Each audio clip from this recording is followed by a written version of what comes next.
Ladies and gentlemen, welcome to the Project Egg Show. I'm your host, Ben Gothard, and today we have the honor of speaking with Gary John Bishop. How you doing today, Gary?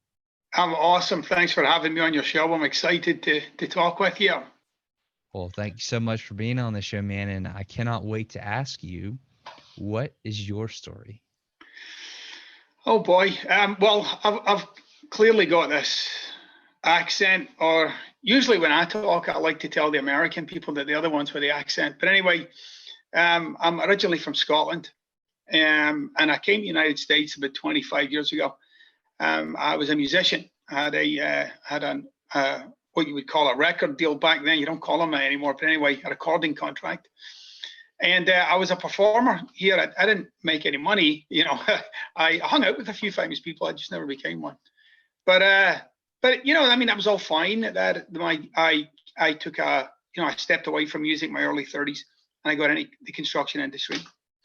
And then about 12 or 13 years ago, I got into the personal development world as a participant. I participated in some of these workshops. I knew workshops, and I wasn't really into the whole idea of it. By the way, I should say that. Like, I was pretty anti self-help. But anyway, I started to notice like remarkable changes in myself. And the more that I talked about it with people, the more I was noticing they were getting something out of it as I was sharing what I was doing and what I was getting. So very quickly, I went into this pretty intense leadership and training development program. And I became initially a facilitator, but eventually I became a senior program director for one of the largest personal development companies in the world. I traveled all over the world delivering these programs. And then I left that about 5 years ago. And I started my own little coaching business. I was coaching private clientele over the telephone, sometimes Skype.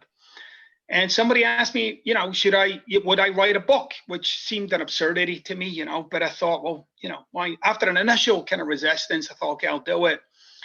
And the book spiraled. It just went absolutely insane. I self-published initially. It sold 35,000 copies in about 5 months. And I think now my books are somewhere between 1.5 and 2 million copies sold. So yeah, it's all kind of taken off from there.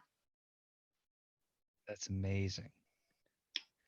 So when you were first getting into, your career, getting into adult life, yeah, why did you want to be a musician? Yeah.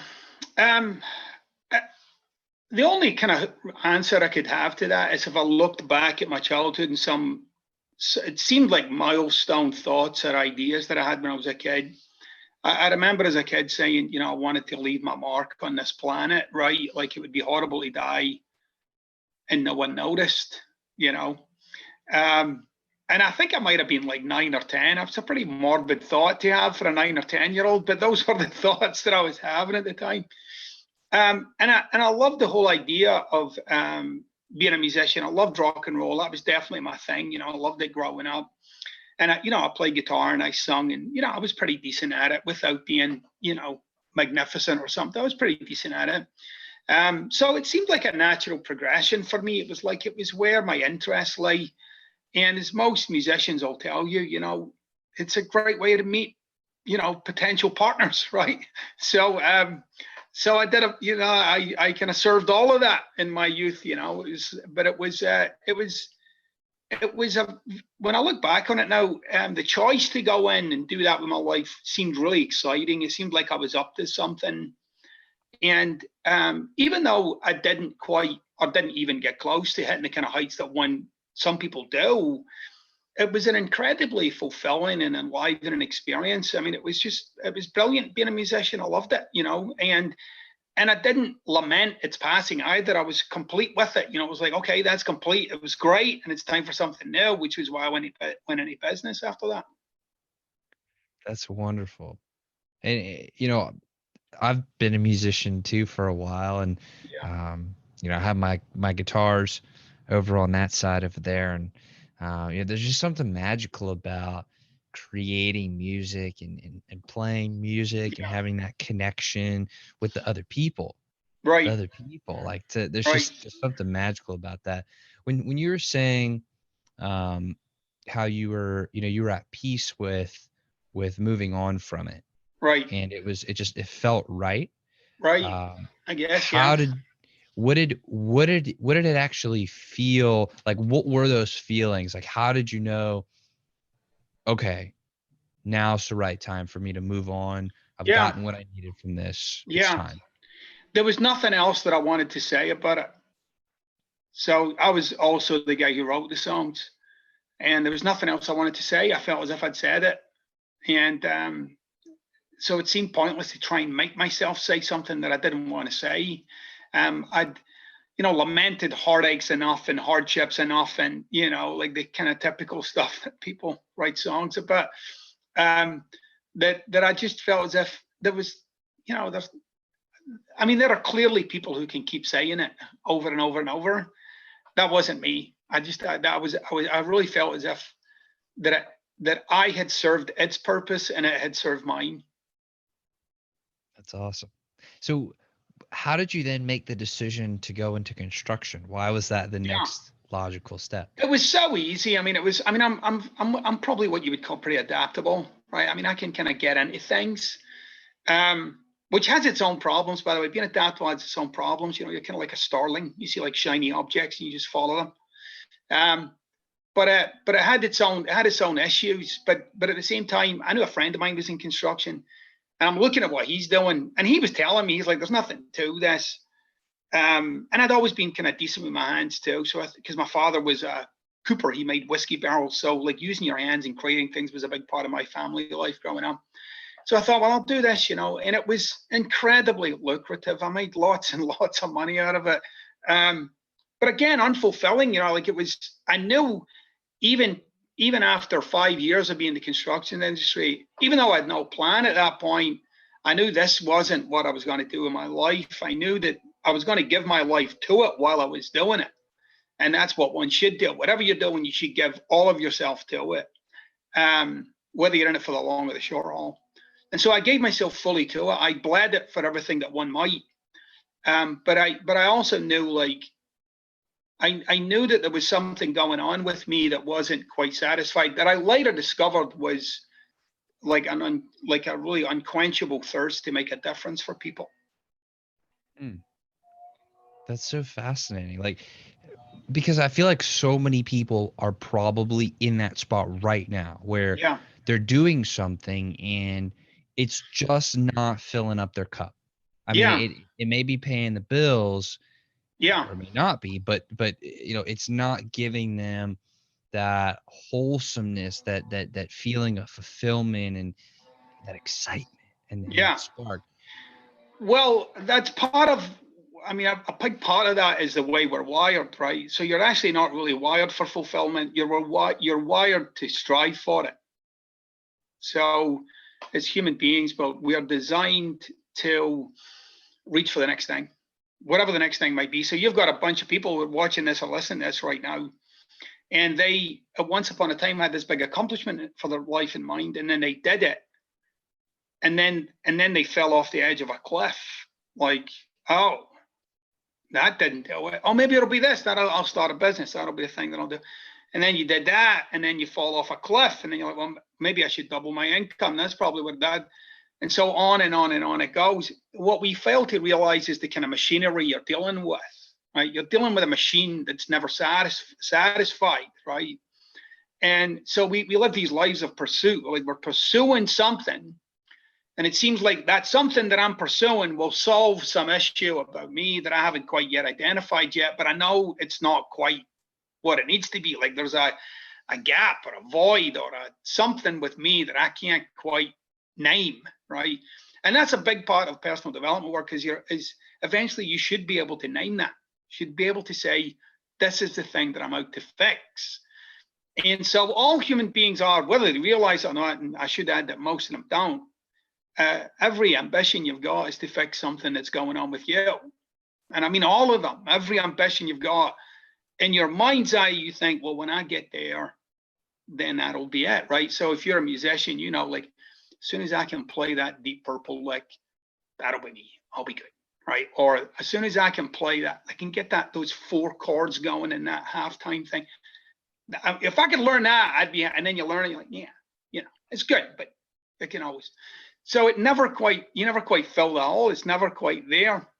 And as I said, we have little or no notion that what we're actually after is something about ourselves. It seems like I'm after more money or a better house or a nice car or a partner or whatever the hell I'm after. It doesn't seem like that's got anything to do with me. But a lot of the work that I do is revealing that for people, is revealing, well, what is the problem you're trying to fix here?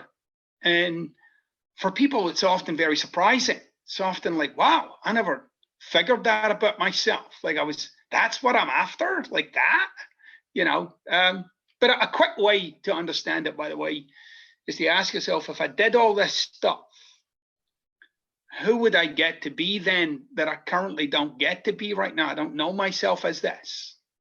And if you can kind of project yourself out there a little bit, you'll get a better sense of what this is really all about for you. So when you were in the construction business, what was it about yourself that you were trying to fix? Well, I became this like hardworking animal, right? So I have this kind of like unparalleled industry, right? At least in my mind's eye, it's unparalleled. And for anybody who's hardworking, like as a part of your personality, it's an insatiable beast, right? I mean, the work never ends. It's just constant, and it's the next thing and the next thing, and it's how you solve every problem you've got. You're just going to out hustle it, right? And then there are other people who do differently. They're analytical, so they'll analyze everything, right? Some people are laid back. It'll work out. We'll see how it goes, and they revert to that. So for me, it was hard work. And it wasn't until much later that the hard work was designed to overcome some flaw that I had with myself. And the flaw that I had with myself was that I'm not smart enough. Now, I wasn't walking around saying, oh, I'm not smart enough. And no, I was just living the life of that guy. I wasn't, right? It wasn't like a recurring, conversation that I was dwelling in with myself. But I lived the life of someone who related to themselves as if they didn't belong in that kind of echelon of people who were smart, right? And then when I uncovered it, I started to see what I'd done with my life. I started to see like that it was all about trying to fill a bucket that I didn't even know I was trying to fill. And then that was part of my choice. And finally writing the book was because subconsciously you're not only driven by what's in the background of your thoughts, but you're also driven to prove its validity. Like it has to be real for you to pursue it. So you have to keep finding evidence for that it's accurate. And so I thought, well, one of the reasons why I wouldn't write a book is because it would conflict with what I'd concluded in the background of my thoughts. They couldn't coexist. How could I say I'm not smart enough and I've written a book, right?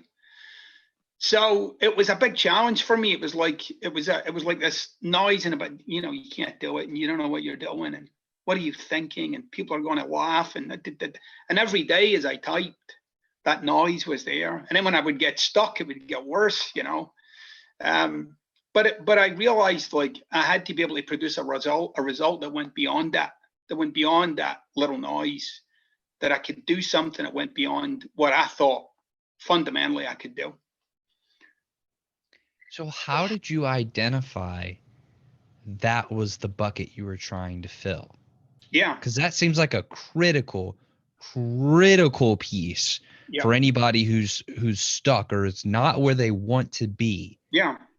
It's that identifying that bucket that they're trying to fill that they may not even realize they're trying to fill. Right.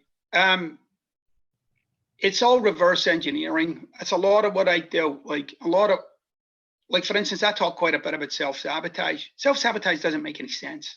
It makes no sense. Why would I pay off all my debt and then put myself right back into debt within 6 months? Why would I lose all that weight and then just pile it all back on again? Why would I tell this person I love them and then in the next breath, like I'm throwing them under the bus and killing this relationship off? What's that about? It doesn't make sense. If you reverse engineer it, it makes total sense. If you say, well, what if I'm supposed to do that? How does this turn out? What does it confirm for me? then you'll start to get a little more insight into what you're subconsciously driven by. So if you look at the outcomes, if you look at, like, if this keeps going, what does it confirm for me? What do I get to say is true? This is true. This is clearly true, right? And so for me, adding up some pieces over time, and I'm somebody who, like, I like to ponder things quite a bit. I'll hang out with something for months. I'll peel it apart until I've kind of investigated the whole thing. And so, like, uncovering that I'd lived a life of someone who doesn't think they're smart enough, like, and I even managed to kind of see, like, little bits in my childhood where I recall in class saying to myself, "Oh, what are you doing? You don't know what you're doing." And so it was clearly those threads were being sown back then. I was starting this process. Now, I should add, by the way, that internal noise of "I'm not smart enough" is very, very common among people, and very common amongst people that you would think are very smart. You would look at them and go, "Well, this is clearly a smart." That is not their experience of themselves. That's not how they relate to themselves. There's how you see them, and then there's how they see themselves. And that's usually the darkest part of a human being. It's the stuff that's going on with you that even you find it painful to acknowledge or admit. But if you brought it to the light, you might actually see you've got way more say in it than you had imagined.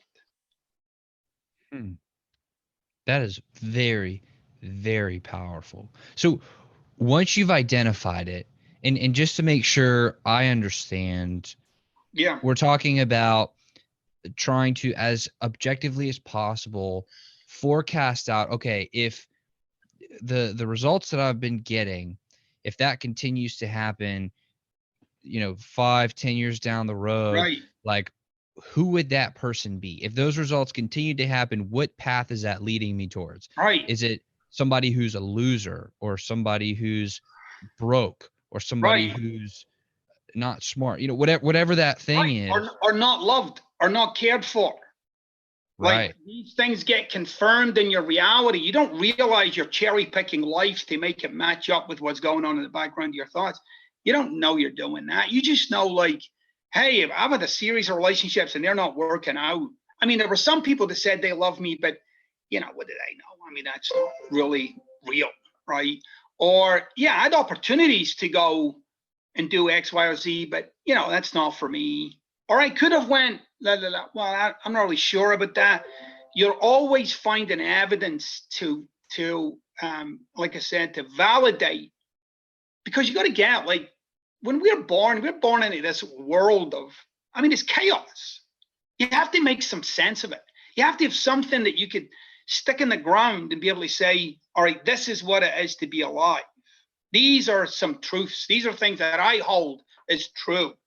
Now, they're so true for you that they're real.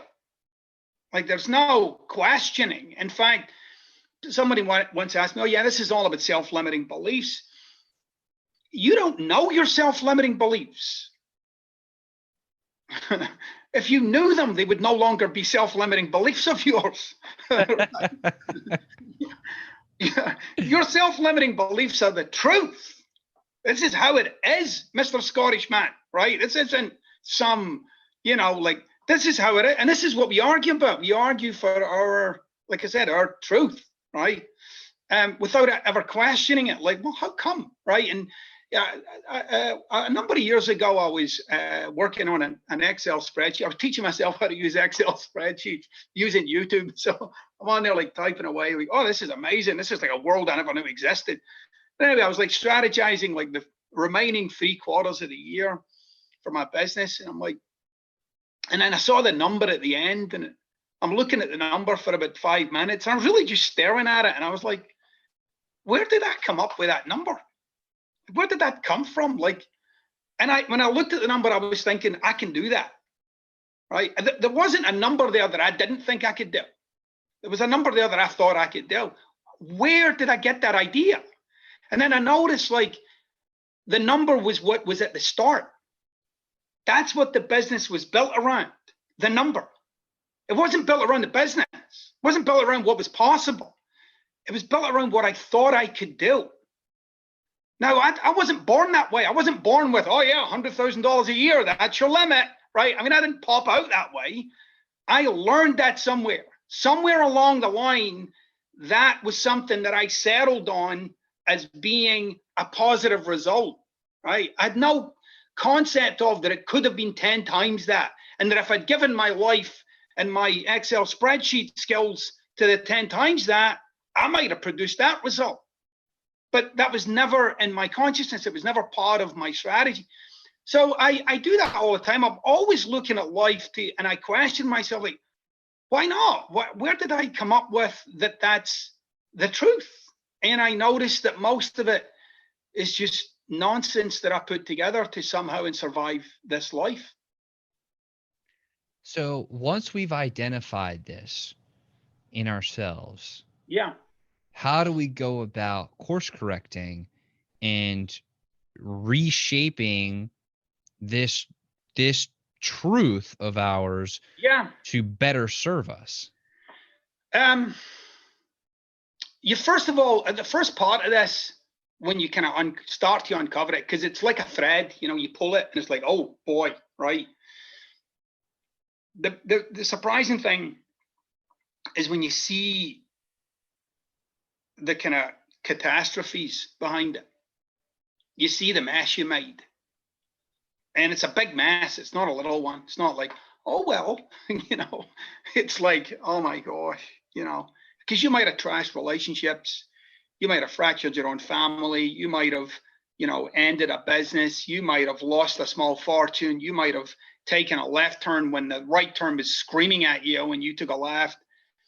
And you will see a lot of the errors of your ways when you notice how much you've been driven by something that you previously never noticed. So the first thing is that kind of shock of awakening yourself to the full impact of what that's been. When I got the impact of, for instance, that I'm not smart enough, I mean, there were certain people I could date. There were certain people I couldn't date. There were certain places I could live. There are certain places I can't live. There were certain ways that I would teach myself how to do things and then I would cut it off because that's too much, right? What I would say was I'm bored by it or something, but really what was happening was I'm challenged by it, therefore I'm going to back out. So I actually had to deal with, first of all, the mess I'd made. And then the next part is the really interesting part. That now you're in this kind of sense of wonder, this sense of kind of like, well, why not? Why not me? Why not that thing? And so, for instance, with the Excel spreadsheet thing, I immediately doubled the number at the bottom of the Excel spreadsheet, and I doubled it. And that's what I'm going to do for this year.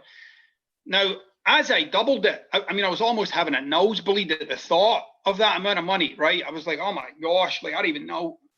I had to go back through the whole thing and start to work out how I would make that happen. And my initial response to it was just double down on what I'm doing, which I couldn't do that. I couldn't double down. I literally had to reinvent my business. I literally had to bring in things that I'd never even thought of doing before that were more in line with this new outcome. That's the big problem though, because what you're up against now is yourself and all your resistance and all that you think you can't do and why you can't do it and why this is a bad idea and why this isn't possible and what are people going to think. Like, it's the noise here that you're really going to have to deal with. And you might have to deal with it 58 times a day for the next 6 months, right? The noise of this is stupid. And then you're flat and then you're like, oh, it's going to happen. Oh my God, it's terrible. And I think it might happen. Oh, it's terrible. So you go through these kind of highs and lows because you're operating on things that you've never exposed yourself to. It's all new. You're like, oh my, everything that you know would work doesn't work here. So you quite literally have to reinvent yourself. You have to be patient when you want to hurry it up. You have to be courageous when you want to back off. You have to, and that's why I say to people, the greatest work you'll ever do is the work you do on yourself. Because this is what needs expanding, right? It might look like your bank balance, but you'll never expand your bank balance if you don't expand how you're doing it and why you're doing it and what it's really all about for you. So one has to, you have to be a little two-headed about it. So now it's just as a basic practice, I'm way more fascinated in what I think I can't do than what I think I can. Like what I think I can do, you know, I mean, I've probably done it or some version of it or watched somebody else do it. I'm fascinated by, yeah, but what if it was this though? But not a fantasy, not like, you know, I'm going to become the new Iron Man or something, not like some fantasy, but really like going beyond the kind of outer reaches of what I think is possible. Like what's out there? What's another 20% past that? What's out there?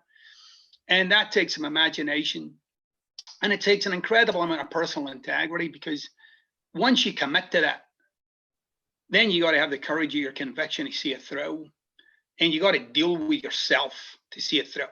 And that is your biggest obstacle. It's not what's out there. It's your opinion of what's out there that you're up against. You're not up against what's out there. What's out there is just what is out there.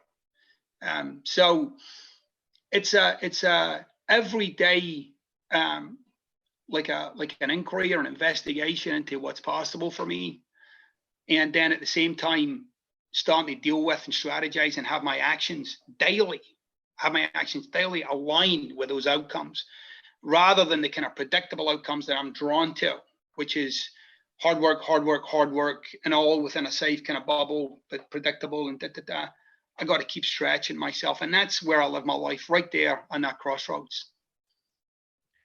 So I'm curious because, and I think about this all the time, and I'm so glad the conversation has gone this way. But you're talking about how, on the one hand, I believe I heard you said you were pushing like the outer limits of like what's possible, the 20%, and always figuring out what you can't do, and then questioning that. But then I also believe I heard you said, but it can't be a fantasy. And where's that a line? Yeah. Is there a line? Because there is a line. There's totally a line. If you break it down, right, I think I spent about 10 months thinking about this thing. But anyway, if you look at a fantasy, if you break it down into how you're going to do it, you'll actually find the thing you'll see the fantastical leap. You'll actually see the thing. Like, and then after Oprah interviews me, then I'll make the 20 million. Right. Well, there's your fantastical leap, right? There might be a lot of logical steps in there, a lot of things that one might do. I mean, again, you know, to be fair, even fantastical leaps can be tackled. But if it's like, you know, this, if it's such a, like, I once had a client come to me and he said, next year I want to make $30 million. I said, good, awesome. I said, how much did you make this year? Last year? How much did you make last year? He said, 60 grand. I see, I like that you have that kind of view of things. Let's get into reality and deal with, is this 30 million real for you? Or is it more like 300,000? And then 3, 4, 5 years, you know, maybe it is 30 million, who knows, right? And once we got into it, there was just so much fantasy in it. There was so much, and then this will happen, and then this will happen. But there were no actions in place to make anything like that happen. It was all just this kind of series of events that they'd worked through in their mind that for them would happen, but there was nothing in place to make anything like it happen. So that leap of fantasy was a big part of the plan. And if there are any leaps of fantasy in your plan, you got to get them out, which might mean you'll bring the outcome a little in. That doesn't mean that, but that could well just be short term. It could well be like, well, maybe I just need to get to the top of this next hill and then see what's there and then reach for the next thing. And I think that's how people like to work. I think people like to work in those kind of paradigms of success, because the few people who it's like an explosion, they really are the exception that proves the rule. That it's more like these kind of like these shifts in paradigm, like to there, to there. Some of them are big, some of them are smaller. And even people who have had a lot of success, if you look back, you'll see you went through some spaces and then boom, you know. And I could definitely see that with myself. You know, I went through a lot of different spaces. Some of them happened rapidly, some of them more stretched out. But they were all in kind of in keeping with this model that I'm talking about, which is where people like to explore the paradigm they're in, maximize it, start to reach for the next one, maximize it, start to reach for the next one, and then your efficiency, your effectiveness in all of those areas starts to grow and mature with you. You become much better at it. A lot of things that once upon a time caused you a lot of headaches are now knocking it out of the park, which means you're focusing on bigger things. So I love the idea of people being able to explore paradigms, explore kind of worlds that they're in, and then looking to venture into the next one and the next one, the next one. So then how do you make sure that you're exploring those, like you're reaching that next level and reaching that next level, and you're making sufficient progress in order to hit the outer limits of your potential? So there's two things that you can look at the numbers. Okay, numbers are a good way to see where am I, but numbers are just a scorecard, really, right? But usually, and I'm sure you've had this as an experience, and I'm sure your listeners have, you kind of know when it's plateauing. You kind of know when you're in that space, like all the elements that you've put in place aren't making anything new happen, right? So I have this, and it's a policy with my marketing people and my publishers and all my agents. Roughly about every year, I burn everything down and build something new. So I've got a business model. We're going to do this. This is what we're going to do, and this is what it's going to be about. And at the end of that year, I'm like, okay, that's done. Let's burn it down. And we'll take things in a whole new direction where we want to do new things and introduce new people and bring new team members in. And we're constantly exploring what works, what doesn't work, what's growing us, what's not growing us. And it's again, that's the kind of integrity of watching it and responding to whatever the business is telling me, because it's constantly talking to me, constantly. The kind of minefield, if you like, is when it's telling you something that you're not particularly open to listening to, that you're more of a slave to the strategy than what's getting produced. So you need to have that keen ear, that keen listening for what's this thing telling me right now, and how does this fit into my overall strategy? And are these things that I put in place 6 months ago, 8 months ago, are these still serving me? Or is it time to now introduce something else? And you'll notice when you introduce that something else, it raises stakes, as it brings in new potentials. It introduces new potentials. And that's the beautiful thing about potentials. And the realizing of a potential, you're immediately presented with the next one. You're immediately presented with, oh, hey, over here, right? So you can usually tell there's that, again, that experience of plateau, or the elements that you have in place aren't lifting it anymore. That's probably a good time for you to just burn it down and build a new model, which, to quote Buckminster Fuller, I love that whole notion of, I'm not interested in wrestling with the model I've got. I'll just build a brand new one, and I'll have it fulfill on a whole other level of success. When you started to get into personal development and you started to see results for yourself, and it would appear that you continued down that path, and it seems like you've been working on yourself for a long time. What have, besides the ones we've talked about, what have been the biggest, most powerful levers that you've pulled based on that work and that research and in that learning, that discovery process? You mean people that I've worked with, that I've coached? Do you mean that? No, I'm saying, like, for yourself, like, what have been the biggest levers you've been able to pull? All right. So, okay, good. All right. So personal development work's a kind of tricky thing, because a lot of people get into it with the idea that there's some kind of outcome. That is, there's a point where this is over, right? Right? Like, I'll be like Gandhi and, floating on air, and we'll all be good, right? Or I'll be like a Jedi or something by the time we're done with this work. It's not like that. And it's not like that at all. Personal growth is about growing where you're at, right? It's about expanding and exploring it doesn't always mean more money. It doesn't always even mean more happiness. It might mean a different kind of happiness, or a different kind of satisfaction, a different kind of peace of mind, or a growing sense of being okay with who you are. It's a lot of different things, but you're never a done deal. The day you're a done deal, you die. Okay, so that's a critical thing. But one of the big things that sprung open a lot of things for me, okay, like sprung them open, was I'd never confronted the degree to which I was absolving myself for how my life was going. And I was not a victim-y kind of human being. I mean, when somebody says a victim, right, we've usually got this image of somebody, oh, it's terrible. That's actually not. It's not your stereotypical. And when I talk about the people that I've worked with, they're usually like rebellious and indignant and triumphant. Usually like, oh yeah, I've overcome all of that, and I'm knocking it out, and I'm a victor over all that kind of stuff.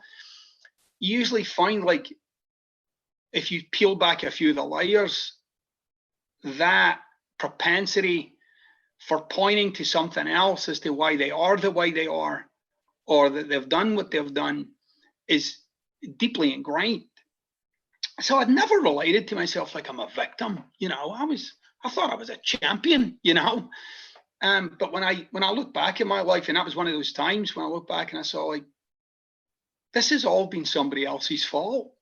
The whole thing was somebody else's fault. Why I'm an asshole, that's somebody else's fault, right? Why I didn't do that, well, I give it my best shot, but luck, or I was just constantly explaining away why my life was the way it was. I had an explanation for all of it. It never occurred to me that I was backing myself in a corner. And the moment that I realized it, the moment that it was a massive aha for me.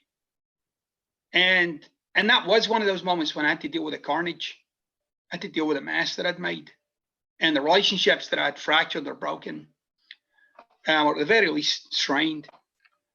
And a big one for me was the mess I'd made in my marriage. I mean, I was still married, but it was just so contentious. And I realized, like, at that time, I was way more interested in being right with my wife than loving her. And that was shocking to me. Like, hold on, I said to this woman that I would love her, and yet here I am, like, getting dug in every day about who's right here. So those were, like, that moment where I started to see where I'd put myself and what my thoughts were organized around. Was eye-opening, and I think that might be the first time in my life I ever experienced that I had a real say in how this was going to go. That's such an empowering moment. Yeah. And I also got, like, very shortly after, I realized that this world that we lived in didn't work for me. And when I say didn't work for me, I don't mean in a self-serving way. It didn't work that it was going the way it was going, and that I'd pretended that I had no say in that. I'd pretended I'd satiated myself on the notion that I'm just one man. And so that was when, I really started to step up as a leader. I really started to say, no, I have a voice, I have a say, and I'm going to educate myself to the point where I can say something that does make the kind of difference that I'm out to make in this world. And all of my life is in service of that. So all of my life is in service of making a difference for others, for empowering people, and for elevating people to live great lives. The beauty of that is that I get to live a great life as having that as an authentic purpose for me. That really is what my life's about. Anybody that's ever worked with me, anybody who's ever been in partnerships with me, if you're in it to make money, we're not doing it. If you're in it to make a difference and that we might make money, that's fine. But if you come to me and say, I've got a brilliant business idea, will make you rich, I probably won't even respond to your email. Right? Even though you might have a genius thing to say, it's not what my life's about. My bank balance is fine, that's all great. But one of these days I'm going to die. And what I want to be left with is the difference that I made, not the money that I made. So when you were writing your book, your very first one. Yeah. How did you parse through all of the information that you'd learn to craft that piece? Yeah. It's a good question. It's a great question. In fact, the book was kind of like a rebellion against the self-help industry. That's why I had the title. It was really challenging to bring a book out with that title at that time. Not now. Everybody's got a curse word in the title of their books, but I didn't. And it made it really hard. But that was authentically the book I wanted to write. It was my book, and that was important to me. And at the time, this was 2015 when I was writing it. It occurred to me there was a lot of stuff out there about just made up voodoo about what it takes to be your greatest self or something. And there was a lot of, visualizing yourself as a tiger, and which just seemed, how does that help me if I've just lost my job? You're a tiger. Okay, well, I'm not a tiger, but how do I get a job, I wanted to write a book that was real, that it had depth, that it was philosophically quality, like it had a real philosophical quality to it. But it was so simple and easy to use. Like you could read it and you could pick a page. And I had this idea in my mind that you could open up any page. This was actually part of my editing process, but you could open up any page and you would find something in that page that would inspire you, right? And if you look through that first book, you pick a page, you will struggle to find a page where there's not something in there. You'd be like, aha, right? And that was very deliberate. But the real struggle with the book wasn't what to put in it. It was what to leave out. That was the big struggle. That was where most of the work was. That book could have been 150,000 words, easy. It's 30,000. And that was the hardest part, was like, take that out, half that, make that one sentence. When I wanted to say 4 pages, I want to leave that there. And it is one of these books where the value of the book is in the gaps between the sentences. That's the value of the book. It's not the sentence. It's what it brings to life. If you read the book literally, it's completely useless. If you apply your life to it and you think, you can change your whole life from it. That's awesome. So now that you've been on this journey and you've sold millions of copies of your book, you've been studying and learning and been in business and figuring it all out. What questions do you still have? And I know we talked about it a little bit, but what questions do you still have about yourself that you're still working on? Yeah. I don't know if it's a question. I'm often left in this, and it's very challenging, very challenging. I'm left in this at times overpowering urge to revert to type, because it's just easier.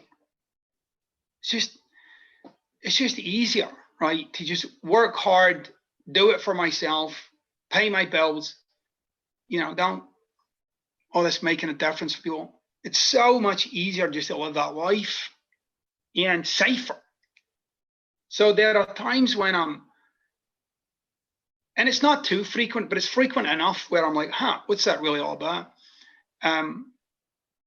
Where the magnitude of what I've exposed myself to makes you want to shrink back. You're like, is this some kind of Pandora's box here? But I'll wrestle with it a little bit. Usually what I come back to time and again is that I would never forgive myself.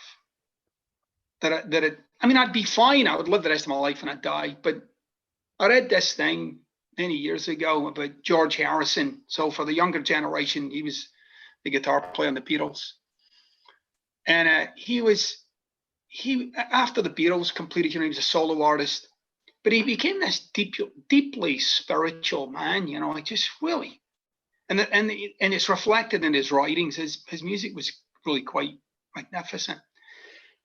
And somebody asked him this question about what his life was about. And he said something like, I'm preparing for the final 10 minutes of my life. Excuse me. Which seemed weird. Like, so your life is about preparing to die? Like every living day.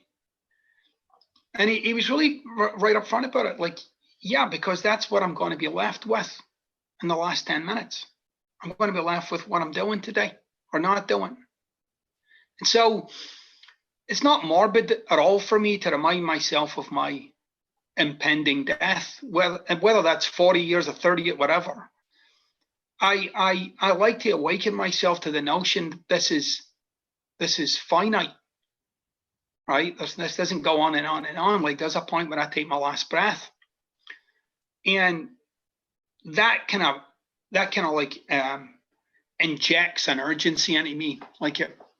Then I'm not stopped by little things. Then I get reminded of the opportunity of living a big life, of exposing yourself to things, because I would just hate to be left with at the end that I could have done something more. So what does that look like for you at the very, very end? That I think that I want to be left spent. I want to be left spent. I want to be left that I did it all. Like the way I was when music ended. Like spent, like, whew, that was awesome. And I'm not doing it again. So I want to be left with that. I want to be left with that an ordinary man was capable of doing extraordinary things. Like all ordinary men and women are. That's amazing. Well, Gary, I want to thank you so much for coming on the show today, and I want to be very respectful of your time. Thank you. So I have one more question for you. Then we'll wrap it on up. I'm 24, and so I want to know specifically from my perspective, what question should I be asking you that I just wouldn't think to ask? Yeah. Question that you would probably want to ask me is, what should I be preparing for? And what would be the answer to that question? So right now in your life, because you're 24, and it would be very natural at 24 to kind of be in this kind of place, you're left with this little illusion that you think you might have figured it out, right? To one degree or another, right? Like, I think I kind of got. So you listen to other people talk about their life, and you're like, I am not doing that. And then you do it.